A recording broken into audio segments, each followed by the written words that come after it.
معروف anchor person اور تجزیہ کار سلیم صافی نے کہا ہے کہ عمران خان نے فوجی اسٹیبلشمنٹ کے احسانات کو فراموش کرتے ہوئے نہ صرف اس سے بدترین سلوک کیا بلکہ کرسی کی خاطر ریاست کو بھی ناقابل تلافی نقصان پہنچانے پر اتر آئے۔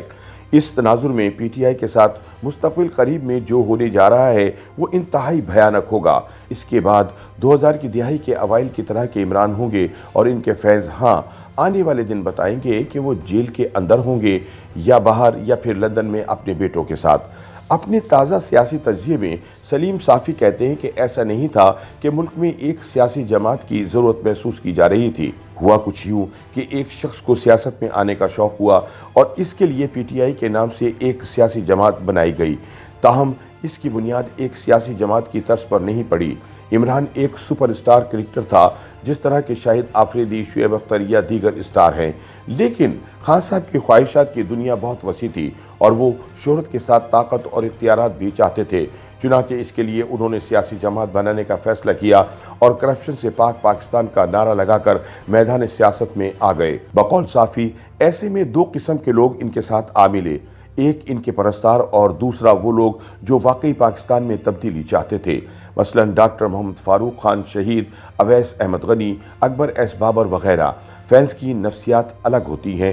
وہ کسی فن کی وجہ سے کسی شخصیت کے سحر میں مبتلا ہو جاتے ہیں اور پھر ان کی ذات کو دیگر حوالوں سے نہیں دیکھتے۔ مثلا میں اردو موسیقی میں نصرت فتح علی خان، جگجیت سنگھ، مہدی حسن اور غلام علی کا فین ہوں، تو میں نے کبھی جاننے کی کوشش نہیں کی کہ ان کی ذاتی زندگی کیسی ہے، وہ دیانتدار ہیں یا نہیں، وغیرہ وغیرہ۔ تاہم ان کے فن کی وجہ سے ان کے خلاف بات سننا بھی مجھے گوارا نہیں۔ گویا فین ہونے کا پہلا نتیجہ یہ نکلتا ہے کہ اس شخصیت سے متعلق آپ کی تنقیدی سوچ کا دروازہ بند ہو جاتا ہے۔ اب کچھ عرصے بعد جو لوگ تبدیلی کی خواہش لے کر آئے تھے، ان پر واضح ہو گیا کہ عمران کے ذہن میں تبدیلی کا کوئی خاکہ نہیں، چنانچہ وہ ان سے الگ ہو گئے اور صرف فینز رہ گئے یا پھر اسد قیصر جیسے وہ لوگ جن کے پاس کوئی دوسرا آپشن نہیں تھا۔ چنانچہ اپنے قیام سے لے کر 2010 تک پی ٹی آئی قابل ذکر جماعت نہ بن سکی بلکہ عمران خان کے ایک فین کلب کی حیثیت میں موجود رہی۔ دوسری طرف عمران میکاولی اور چانکیہ کے پیروکار کی حیثیت میں دنیا میں بھی طاقت کے منبع کو خشک کرنے کے لیے دن رات سرگرم رہتے اور پاکستان کے اندر بھی عالمی طاقتوں تک رسائی کے لیے انہوں نے گولڈ سمتھ خاندان میں شادی کی، حالانکہ ڈاکٹر اسرار احمد جیسے لوگ سمجھتے ہیں کہ شادی کروائی گئی، جبکہ پاکستان میں انہوں نے اسٹیبلشمنٹ کے ساتھ ساز باز کی کوشش کی۔ اسی لیے انہوں نے جنرل پرویز مشرف کے مارشل لا کو ویلکم کیا اور وار ان ٹیرر میں ان کی شمولیت کی حمایت بھی کی اور ریفرینڈم میں ان کے لیے ووٹ بھی مانگے، لیکن جب جنرل مشرف نے اقتدار ان کے بجائے گجرات کے چودھریوں کو دلوایا تو وہ مشرف کے خلاف ہو گئے۔ تاہم بقول سلیم صافی، عمران چلاک ایسے ہیں کہ پھر بھی پاکستانی اور عالمی ڈیپ اسٹیٹ کے ساتھ برطانیہ، امریکہ اور پاکستان کے اندر مقیم لوگوں کے ذریعے رابطے میں رہے۔ بالآخر انہیں 2010 میں کامیابی ملی جب عالمی اور پاکستانی اسٹیبلشمنٹ کے ساتھ ان کی لائن سیٹ ہو گئی۔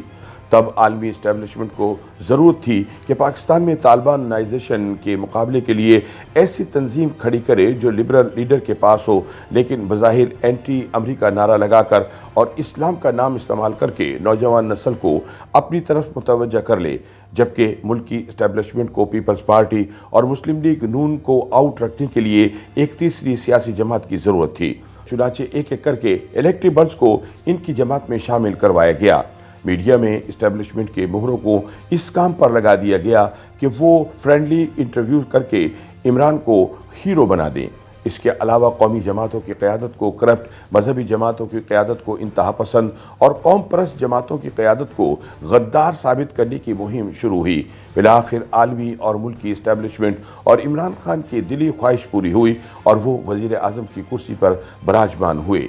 عالمی اسٹیبلشمنٹ کی توقعات پر وہ بھرپور طریقے سے پورا اترے۔ چین کے ساتھ سی پیک پر کام عملاً روک کر انہوں نے امریکہ کی خوب خدمت کی۔ پاکستان کی مشرقی اور مغربی سرحدوں پر جو امریکی ایجنڈا تھا، اس میں انہوں نے کوئی رکاوٹ نہیں ڈالی اور اسی لیے وہ ڈونلڈ ٹرمپ کے ایسے لاڈلے بن گئے کہ وہ اپنے داماد اور زلفی بخاری کے واٹس ایپ رابطوں کے ذریعے دل کی باتیں ایک دوسرے تک پہنچاتے رہے، لیکن پاکستانی عوام اور ملکی اسٹیبلشمنٹ کو انہوں نے بری طرح مایوس کیا۔